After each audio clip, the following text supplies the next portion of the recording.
Good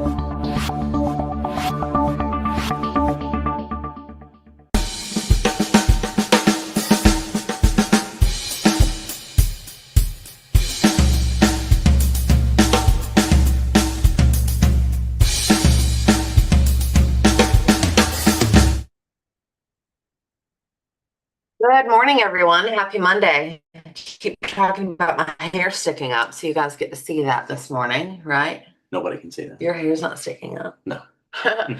Happy Monday. Welcome to the Daily Huddle. Mondays are Money and Mindset Mondays. So it's what was that, an alliteration? Is that what you call it? The MMMM? Anyway. Sure. Thank you for joining us. We're excited to see you guys, to talk to you if you're joining us on YouTube, and just for you guys to listen to us if you like the sound of our voice. Just kidding. I know that sounds weird. I'm Kimberly. This is Zach, and we're your host today. So we are going to talk about something that is I think on everyone's mind, right? We've heard for so long that we're going to have a recession and it's going to happen and there's going to be volatility and all of that, but we haven't seen it yet. So the question today is this a soft landing or is it a recession?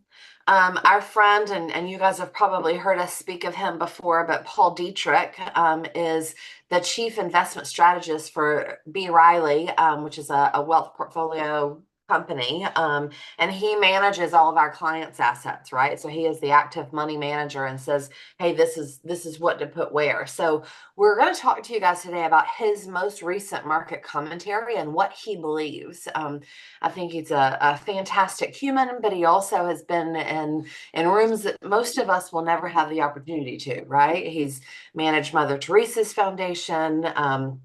He's been on the last several presidents' tax transition plans. He obviously has managed money for a really, really long time. So he's very smart. He's very good at what he does. And his calling card is more to be out on the worst day than to be in on the best, right? Our chatter and our conversation today is all his opinion. I've linked it in our chat. And I've also, if you follow us on Facebook or Instagram, I have linked it there as well for you guys to read it. But I think it's fascinating. If you don't want to read it, then we're going to read it to you. Just kidding. We're going to discuss it with you. So you understand what he's saying. And again, your decision. What do you see? What do you believe? So.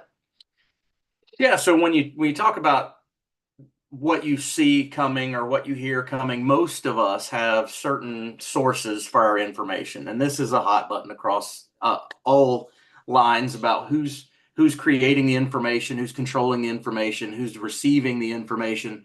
But when you talk about the economy and you talk about money and what's going on in those veins, it transcends politics. It's math, and it's one of the things that you have to understand that, yes, political figures can move policy to delay things or to get them moving faster, those kind of things. But ultimately, the cycle of our stock market and our employment market, all those kind of things can be tracked back using data and graphs. And that's what Paul does, is he knows he looks at what's happened, right? And we say in the investment world all the time that past performance is not indicative of future performance, which it's not.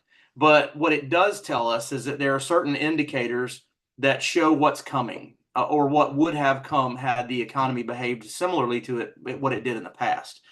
And so in this monthly commentary, which he does every single month, and all of our clients that have money actively managed get a copy of this on a regular basis, which I love, because not only does it kind of tell him where he is and what he's seeing and what he's thinking, but it's constant communication with the people that are managing the funds. So, and what he talks about here, we hear a lot in the media about Fed rates and cutting rates to, inflation is going up, so they're going to cut rates or hold them to manage all those kind of things. And truly, rates are only one part of the inflationary puzzle. The big part of an inflationary puzzle is the production of more money, or printing money, as it's referred to. And the United States is in a situation where we have in the past, and this is kind of in danger now of being the same thing, but because crude oil is priced in the US dollar per barrel, we've basically been able to print money, and it hasn't done a whole lot. Anyway, we've had this license to print money. So when you look at soft landings versus recession, the data shows, and as he talks about in here, that everything points to recession coming. Now, how soon that will come and when that will happen, a lot happens post September 30th, which is the end of the fiscal year for the federal government. So a lot of the things that have been pushed through it to that point are going to start trickling out. You're going to start to see the impacts and the effects of those. All of the spending from COVID policies and all those kind of things, money's spent. There's no more earmarked for anything else to come out of there. The last bit of that was in the job creation recently, where a lot of local and state and local governments received a lot of money that was from that information or from that creation of dollars to go out and hire people. So we saw an uptick in the employment numbers that was not really indicative of what's going on across the global scale of our economy. I think it's important to start kind of with his first bullet point. His first bullet point, and again, we've linked it here in case you want to read it later, but it says 100 years of business cycles, growth and recessions. Over 100 years of data has documented the natural law of business cycles in the US, right? The growth and economic expansion usually runs for an average of 6 to 9 years. And then it's followed by 18-month to 2-year recession and an economic contraction. It says globally, we can trace similar business cycles back over 411 years through London and Amsterdam stock exchanges. So, and again, he's got some of the graphs on there, but he says because of the 12.5 million or trillion in deficit spending and stimulus since the 2008-2009 Great Recession, Congress has extended the current economic expansion into a 15-year bull market, which is unheard of. This is the longest bull market that we've ever had in US history. So again, if we look back 100 years of our economy and 411 years of global economies, and we still haven't had our traditional recession after 8 or 9 years, do you think this is really a soft landing, or do you think a recession's coming? And I don't know that any of us have a crystal ball. I don't know that any of us can answer that confidently to you. But like Zach said, history has a tendency to what?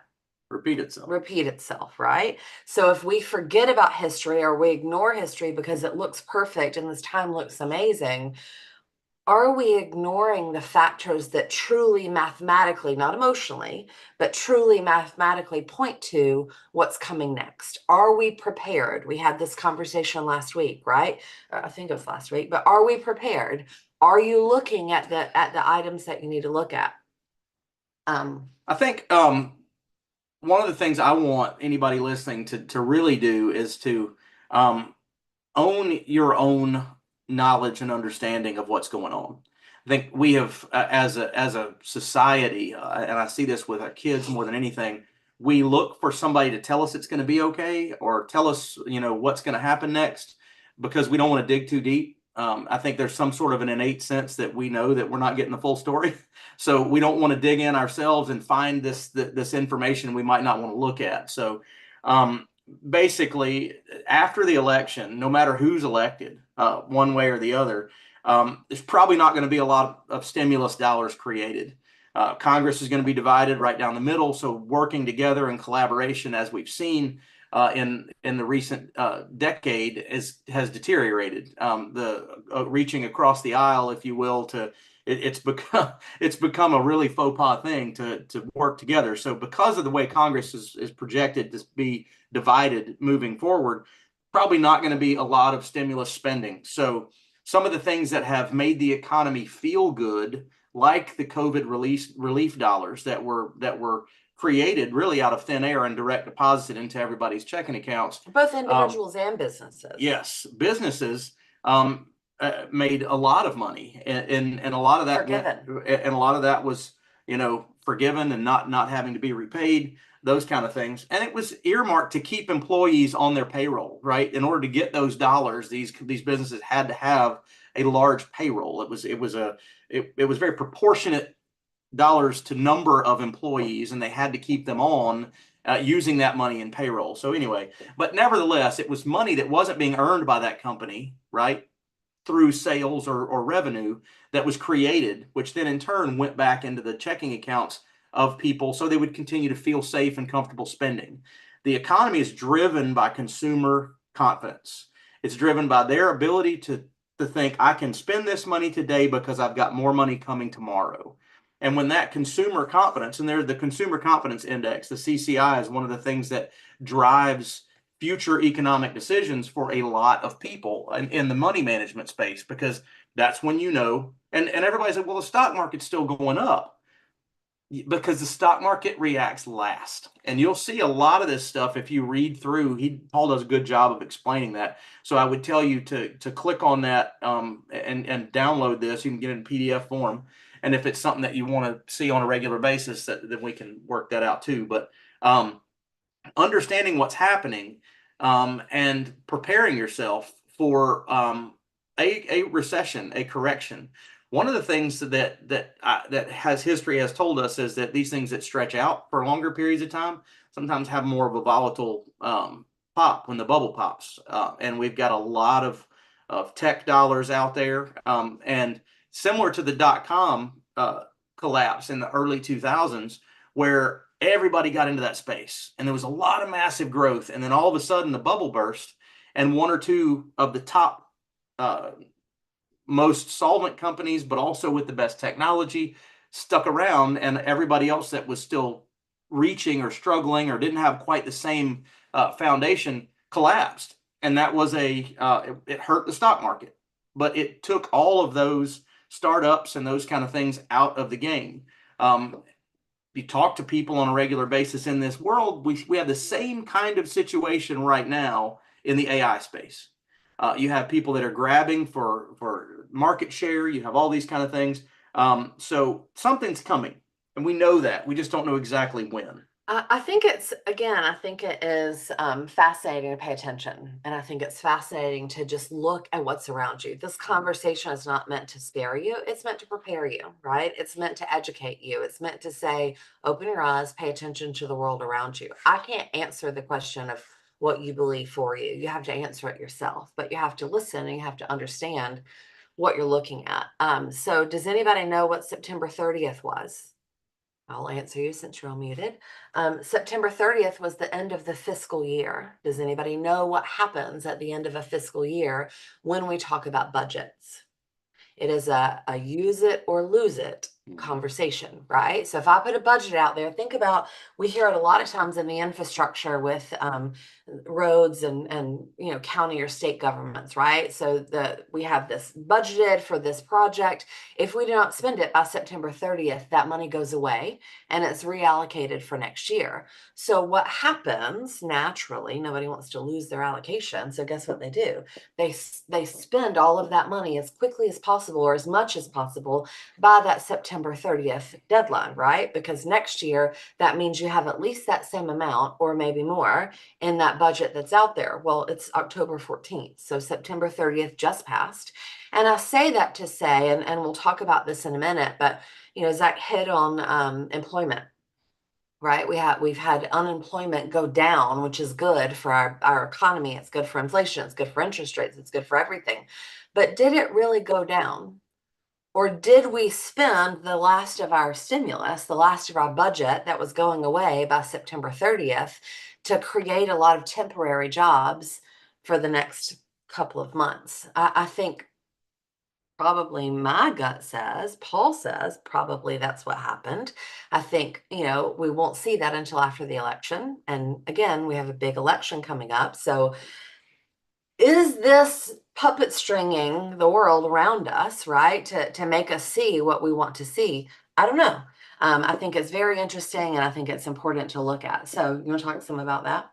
Yeah, I mean, with that budget, and I think it's one of the silliest things that I've ever heard is spend it or lose it, because it creates or exacerbates the problem of printing more money when that's where the $10,000 toilet seat comes in. There's so many things that you've heard people talk about throughout history of wasting taxpayer dollars.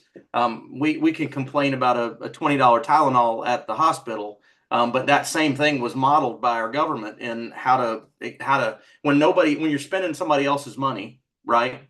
It's the value goes out the window. Yeah, I just want it now, or I don't want to lose it. But nevertheless, that is the way most of these federal dollars going down to local, state, and county governments and city governments. If they've got federal dollars, they've got to spend them, or they give them back or lose them. And so, as silly as that is, I think there's a lot of, and what we're seeing in the jobs report and what Paul talks about is that they created a lot of temporary jobs. It was a massive hiring on the state level, across the country, because there was money that was earmarked from stimulus dollars that had to be spent. And so the unemployment going down is probably not accurate overall, because without those temporary jobs, which once that money's spent, then those local governments have to decide if they're going to spend their own money, or if they're going to raise taxes locally to keep all those people employed. Otherwise, they'll have to lay them back off again, resetting that dollar amount down. So, knowing the ins and outs of what's going on and understanding not just at face value when you see on the news, the job rates or unemployment's going down, all these kind of things. That what does that mean? How does that impact you? And when do you need to be prepared to know about that and understand that?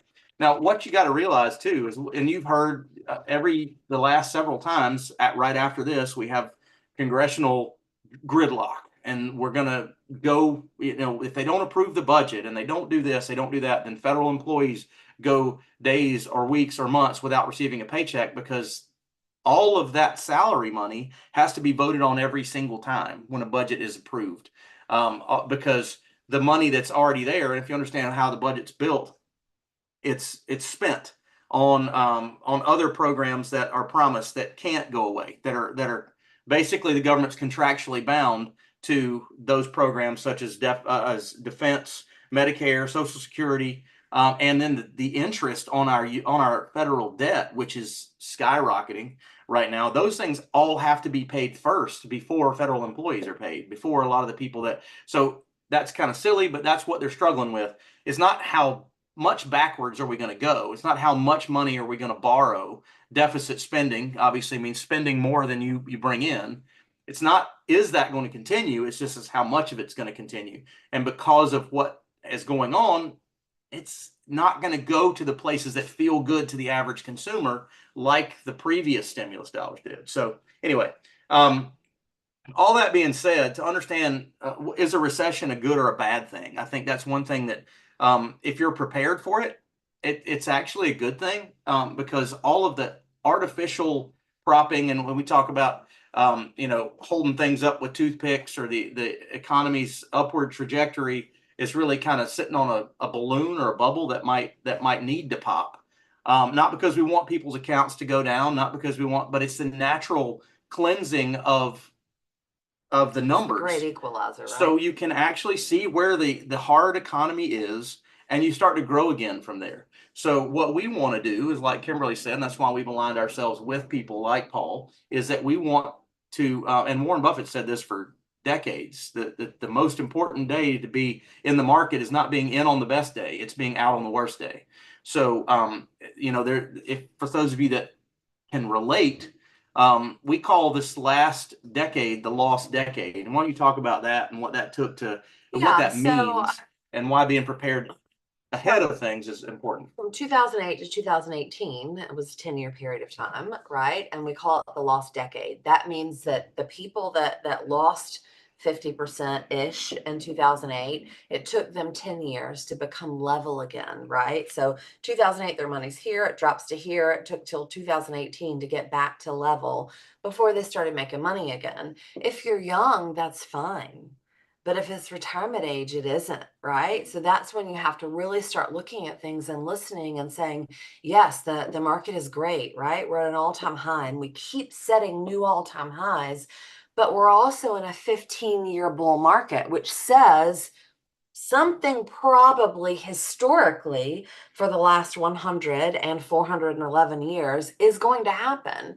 Do I know exactly when? No. Am I prepared? Is it okay? Do I have 10 years? Doesn't necessarily mean it's going to take you 10 years to make it back, but can you recover? Are you being defensive, right? If we were fighting, you talk about offense and defense. If we were playing football, we talk about offense and defense. If we're at war, we talk about offense and defense. But our money, we have to talk about offense and defense as well. And I think right now it's been great if you've been on the offense because you've made money and you've done well. But I think it's time literally to like wipe the sleepy out of your eyes and go, okay, when is enough enough? Do I have enough? Maybe the answer is no, you don't have enough. But would you have enough if you lost some of it? And I think, I don't think we're going to see anything before the election. We're 3 weeks away, right? But probably first quarter of next year when things have had time to settle out, right? The emotional roller coaster of whoever gets elected, because it's going to be an emotional roller coaster on either side.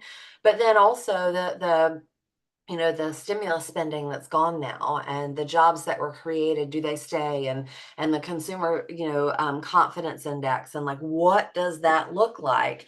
And we'll start seeing it probably around Christmas. So are people spending money at Christmas? Are they holding their money? Like, what does it look like this year? So I think it's fascinating. When we talk about the lost decade and we talk about recessions and we talk about affording the volatility, it depends. So we ask a lot of times, we say, when does 50% cost you 100%? And most people think that let's say I have $100 in my checking account, right? I have $100 in my checking account, the market or my market account, the market drops by 50%. I have $50, right? That's how much I have left. So how much do I have to earn to get back to my 100? Well, most people think I need to earn 50% because I lost 50. But 50% is of my value at this moment. So 50% of $50 is only $25. So that puts me at 75, not 100. So if I lose 50% of my money, I have to make 100% before I start making money again. And that's why being defensive, that's why protecting ourselves in this moment is such a big deal. We're not going to talk products here. I'll let you kind of decide what else you want to say from here. But we're not going to talk products on today's conversation, but I think you really have two options, right? I think you have a managed money portfolio, a managed money platform where it's actively managed by someone like Paul. If that's something you guys are interested in, you want to talk about that, then you can reach out to us. Zach works with him directly. If it is something where you're close to retirement and you can't afford volatility and you have enough that you're ready to create an income stream, they're indexed annuities that will guarantee that you will never lose a penny of what you have sitting there. And sometimes you have to say, when is enough enough? Am I okay? Could I afford a 50% drop? No. Is it time to lock in this moment? Maybe. Again, those are conversations to have either with us or your advisors or whoever that is. But I really think right now those are the two choices you have to really protect yourself against the volatility that I think is coming. Yeah, and the old buy and hold strategy of the stock market, for years and years, where everybody thought if I just buy in and I hold it, that I'm going to come out on the other end on the better. I mean, Depends on the overall graph of the stock market trends upward, and I know that at least in recent years there wasn't a 10-year period of time where you could go from one point to 10 years later where the overall market wasn't up, which means that if you've got time, that might work for you. But the market and the investments and the opportunities that are out there become so much more sophisticated. And I mean, now there's even bots that are doing this stuff for people that are tracking data and doing all those kind of things. So it's one of those things where if you don't have to write it down, why write it down? If you can avoid some of that loss and then get back in on the upswing, then do that. That's all we're saying is not that just know what you've got, know where it is, and know what you can afford and how to protect yourself tactically against a loss you can't afford to do. Is there anything else here that you want to talk about, or you guys want to open it up? We have just a couple of minutes left. If you want to talk or have questions or more conversation. One of the things that interested me that he said here too is that the number of full-time jobs in the United States has declined over year for 8 consecutive months. Longest since the COVID crisis. And there's a couple things that have happened. There's a lot of people that have left their full-time work and gone virtual, or they've started to work as a freelance in the field that they used to be in. So I'm not saying that that's just an overall decline and people are all getting laid off. Some of it is just a shift in the way that data is reported because they're not a full-time employee on someone's payroll anymore. And the COVID pandemic changed a lot about the way we report to work. And some of you guys have felt that. You might even have the same employer that you had before. But one of the things employers realized was that they had more productive working hours from some people in some roles when they were working from home or working remotely, because they got work at 7, 8, 9 o'clock at night when that person sat there on their couch and they thought, ooh, I need to send that email. They would hop back up right then instead of shutting off work and only doing it after the commute in for those hours. And then on the commute home, they shut it off again. So there's things that are not repeating history, right, that are mixed in with all this data. But also understanding that corporations that are beholden to the stock market are beholden to their stockholders, which means they make decisions based on the bottom line on profits and loss of the company. And when push comes to shove, employees are either making money or they're costing money. And if corporations find a way where they can eliminate jobs and benefit their stockholders, that's their job. That's their fiduciary responsibility, is to benefit stockholders. So just understand that, know that, that was one of the biggest arguments in this. And if anybody's got something to say, raise your hand. But that was one of the biggest sticking points. If you saw the port strike, where the port workers were holding out, and they actually were able to and come it's to only delayed, by the way. It's delayed. It's not solved. But one of the biggest pieces in the port workers' request is that there be no animation brought in to replace them. That's one of their biggest fears. That's the argument. And that's why they were getting a 50% raise and over the next 5 years. Raises that nobody in the country is getting anywhere. But if that only lasts for 5 years because they're designing and building the automation that's going to replace them, that's their biggest fear. So the world's changing with technology. We all know that. So, know where you are and know what's going on from that perspective. So our point this morning is not to stress you out, but to make you aware that you have a minute right now to look at where you are, look at what you've got going on, and make those decisions. Move to that circle of safety. Move to that defensive stance, so that you're not riding that down and then having to wait for it to come back up from the bottom. So, anybody have anything? I know we talked a lot. Anybody have anything that they want to say or any questions before we wrap up for today? You guys are quiet. I don't see anything, so it's all good. Speak now or forever hold your peace. They're all logging into their accounts and looking at things and calling people and saying, I need to meet with you. I need to talk to you about where I am. Am I protected? So, all right, guys. Well, as we go out into the week, as we go out into the day to day and the week moving forward, remember to love, laugh out loud, stress less, right? Know where you are.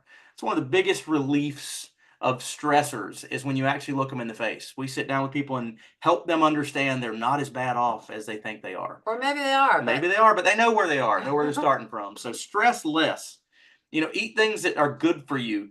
Plant-based. Take care of your body. Give. Give to the hurricane relief. Give your time. Give your effort. Give what you can. Sleep. Get your rest. Move. Get your exercise. And then finally, check yourself before you wreck yourself. Take that pause before you react. So good to see all of you this morning. Hope we brought you some valuable information. If you want to see the sources, like Kimberly said, it's in the chat. Feel free to download that and take a look at it. But Other than that, guys, we'll see you same time, same place tomorrow on the Daily Huddle. Bye, guys.